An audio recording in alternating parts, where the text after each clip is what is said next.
If you've been following on the Cigars Daily channel, then you know that just a couple weeks ago, I got to go down to Nicaragua and Honduras with my business partner, and we had a blast hanging out with the Plasencia family. They have 5 generations of cigar makers in their family, and they grow more tobacco than any other family on the planet.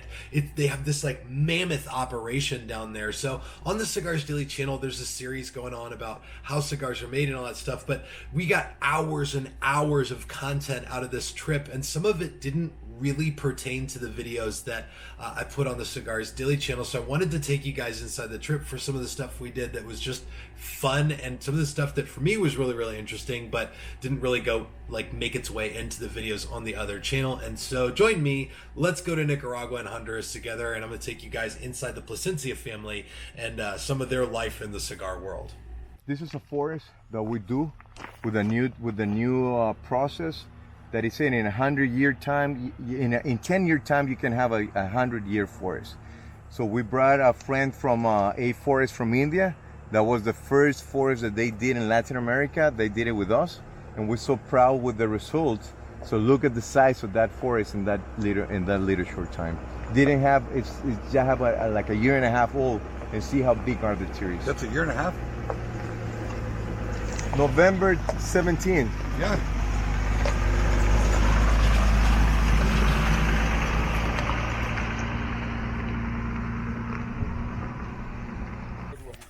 So Nestor's talking about this forest that they plant that grows really fast. So this tree right here, this little sapling next to me, was planted in 2017. At the same time they planted this tree, they planted these ones over here.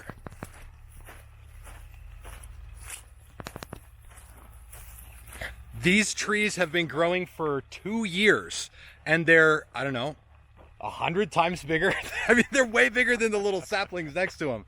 That's incredible. That's fast. It's amazing. It's 10 times bigger, but it's amazing. And you see they're bringing the beards, you know, they're bringing humidity to the place, and but I'm so impressed how fast the trees grows. Wow. It's amazing. That's crazy. Everybody can have a forest in their gardens. It's amazing. So Nestor and I are here, and this is right over in this building next to us is the pylons. This is where the tobacco is. We're gonna go see that in a second. But behind us is this big arch of what are these? Bougainvilleas. Bougainvilleas.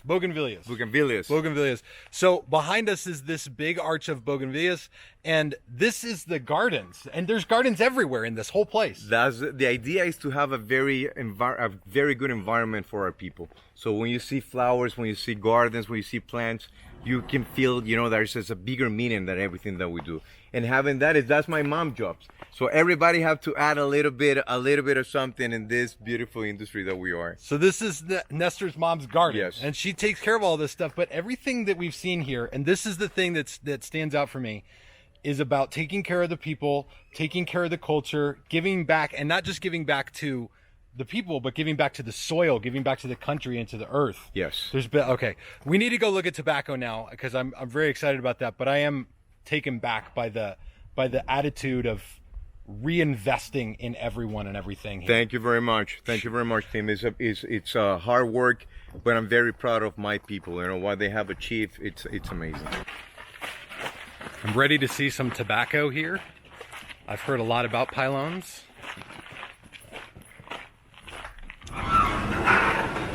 All right, here's what we're seeing. Wow. Oh, yeah. And the smell. Wow. This is just a small inventory of tobacco. That's nuts how it smells in here. There's no way for me to describe the smell in this place. Is the perfect cigar smell. I mean, it's just that smell of tobacco that's been cured and fermented and is amazing. And every single one of these has got the list on top or a little designation of this is where it's from, this is the region it's from. Yes. Is that what that is? Organic tobacco from Jalapa, and the Pilon is 1913. So Nestor is showing me tobacco from the organic field. This is organic tobacco. It's different than a lot of the other tobaccos in here because the oils on the leaf are so rich that if you rub the leaf with your fingers and take your hand off and rub your fingers together, you can feel it's almost sticky. Like it's almost sticky. It's the essential oil. So much oils in this stuff. Like touch it. You see? Feel that. Look at this. It's so rich and like it feels like the living tobacco. I mean, it's got the same feel. And it's working and it's getting better, and the sweetness that you smell on this early stage is unbelievable. Yeah, Unbelievable. Everything have to come from the soil. You know, the richness of the soil give the richness of the tobacco. dang, that's amazing. That's beautiful. Aquí. ¿Cómo está? La que quieren enseñarme. ¿Ah? This is filler. This is the aging. Smell this. So this has been fermented. Yes. And now it's aging. Oh yeah, Really? that's amazing. Hacete un churrito ahí. A ver, aquí.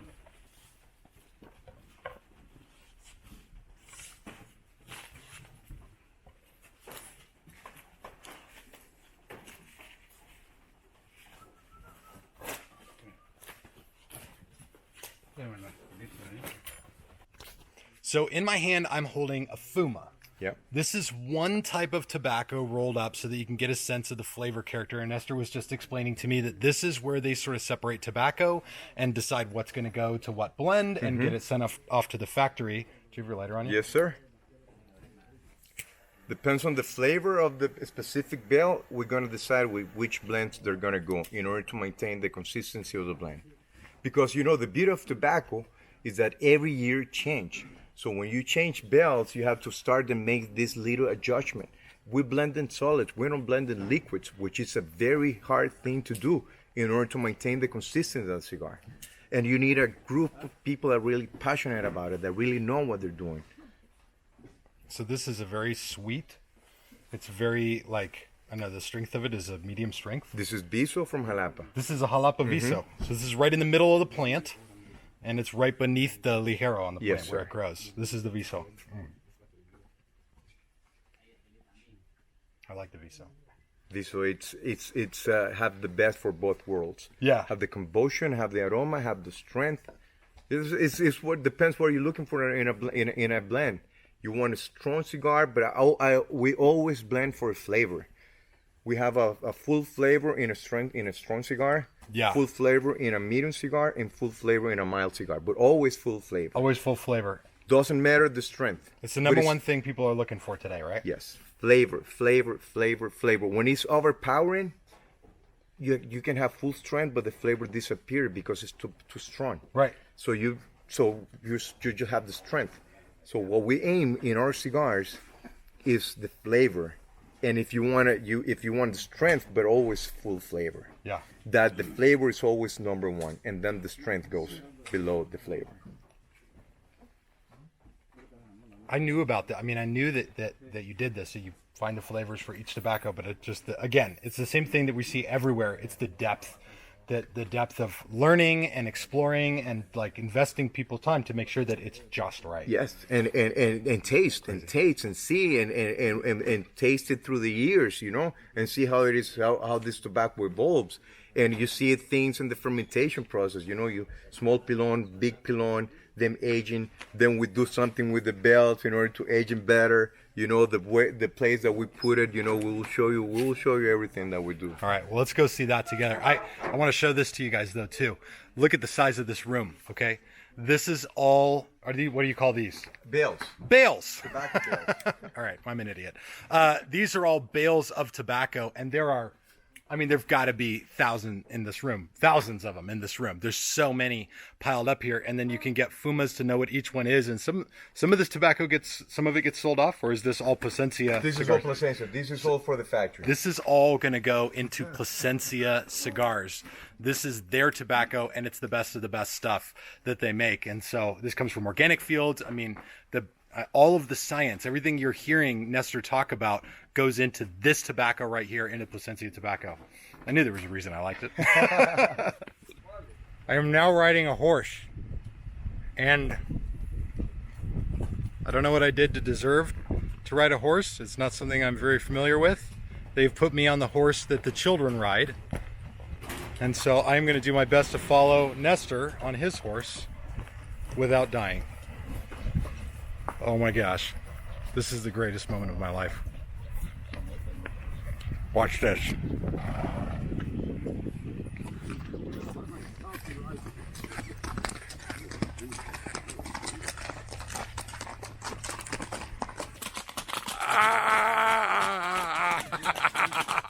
Let's go this way so we can go through the field.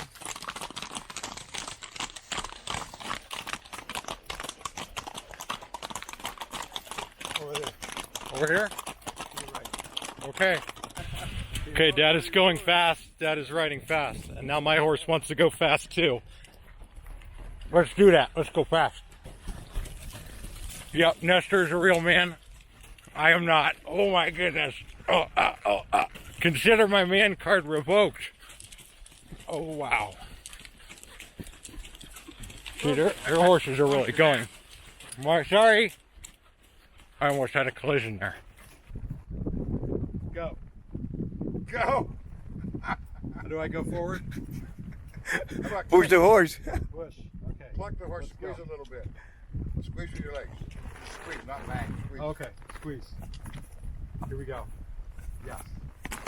Hey Jim, you're a rider, man. You're really a rider.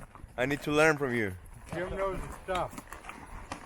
I know nothing. You know your stuff. You're learning, man. I'm learning. So you're right here. Put your feet forward a little bit and lean back a bit, and then you don't have to don't pull on the horse's face because he's got to negotiate downhill. You follow so his he needs horse. his neck. You follow his horse, and I'll just sit here and try not to mess it up.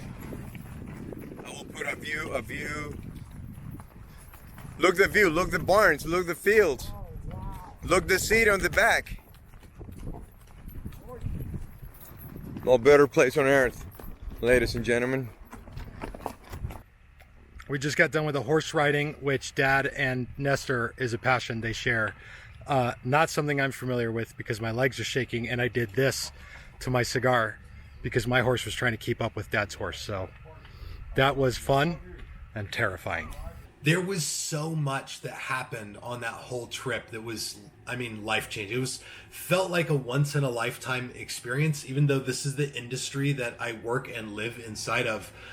It definitely changed the way that I see a lot. One of the really big things for me was the way that the Plasencias run their operations. Like, if you see it in the series on the YouTube channel for Cigars Daily, there are so many quality control checkpoints for the Plasencias, and they have so much efficiency inside this massive organization with thousands of employees. I looked at Jim at some point on the whole trip, and I was like, how come Cigars Daily isn't run this efficiently? Like, they have 1,000 employees, or they have 7,000 employees. They have thousands of employees more than we do, and they do everything we're doing at Cigars Daily on so much bigger of a scale. Like, what would it take to get Cigars Daily in that? And I think that whole thing sent me into a level of really deep introspection about how can we do it better back home? Like, what can we do better as a team and as a staff to take better care of our customers? Like, when I spoke with Nestor, every single point that we got through on the process of how to make cigars, he was asking this one question of how do we make it the best it can possibly be? And I think that gets lost here today. Like, our lives are so busy in the States, in America. It's like, the question we ask is, how can I get everything done today? And quality seems to be a secondary thing. At least it is for me. A lot of the time it's like, okay, I've got so much on my plate. What is it going to take to just get it all done? But to step back and ignore what's urgent and focus on what's important, and then say, how can we do what's important and do it the absolute best we can? That was the big takeaway from the trip for me. And now I'm back, and it's been a couple weeks, and I've got a reinvigorated sense of focus for Cigars Daily. But that was my big takeaway that I wanted to share with you guys. I was completely humbled by the hospitality of the Plasencia family, and extremely humbled by how great they are at what they do. And I know there's a lot of families making cigars out there, and a lot of them who are really great at what they do, but it was the Plasencias here that really, they pushed they push the boundaries of what I know that Cigars Daily is capable of, and that was something that I'll never be able to thank Nestor enough for. And so if you saw something in there that impacted you, please drop a comment down below. What stood out to you? What did you not expect that you got out of it? Let's keep the conversation going there, guys. And please subscribe right here on the new vlog channel so I can keep taking you guys deeper inside all of this stuff. This is so much fun for me. I hope it's as much fun for you. I'm going to sign off because I have a little bit of work to do before I go to bed. But thank you guys for watching. This is Tim signing off, and I will see you guys in the comments.